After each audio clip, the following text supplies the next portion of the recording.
Samiti për tranzicionin energjetik, i cili mbulon Europën juglindore dhe mesdheun lindor, që u zhvillua në Athinë 2 ditët e fundit, kishte sigurisht në fokus të gjitha zhvillimet gjeopolitike të javës të fundit, të cilët ndikojnë sektorin energjetik.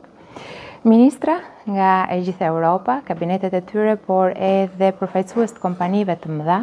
janë ulur për të biseduar në tryeza të gjëra për konsultim, por edhe për vendimmarrje. Energjia, ashtu siç tashmë ka treguar prej kohësh, është një nga armët më të fuqishme të gjitha shteteve. Bashkërendimi i politikave, por padyshim edhe planet e përbashkëta për një të ardhme janë shumë të rëndësishme në këto momente. Kemi diskutuar me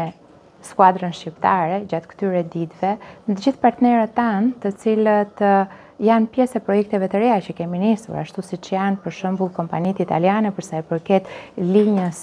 nënujore të transmetimit, apo edhe kompanitë dhe ministrat nga Azerbajxhani për sa i përket projektit të gazifikimit. Por mbi të gjitha kemi diskutuar për sigurinë energjetike. Siguria energjetike në Europën juglindore dhe sidomos në Ballkanin perëndimor janë çelësat e suksesit për të gjithë zhvillimin e agjendës së gjelbër në vazhdim, ashtu siç Bashkimi Evropian e kërkon. Ne kemi marrë angazhimet tona, kemi diskutuar dhe kemi relatuar të gjithë progresin që kemi në fushën energjetike, duke nisur nga diversifikimi dhe padyshim nga interkoneksioni si një nga çështjet më të rëndësishme për të diskutuar tashmë në Europë. Shqipëria është angazhuar jo vetëm në infrastrukturë, por edhe në energji për ndërtimin e përbashkët të korridorit të 8, i cili do të lidhë nga ana energjetike Italinë, Shqipërinë, Maqedoninë e Veriut edhe Bullgarinë.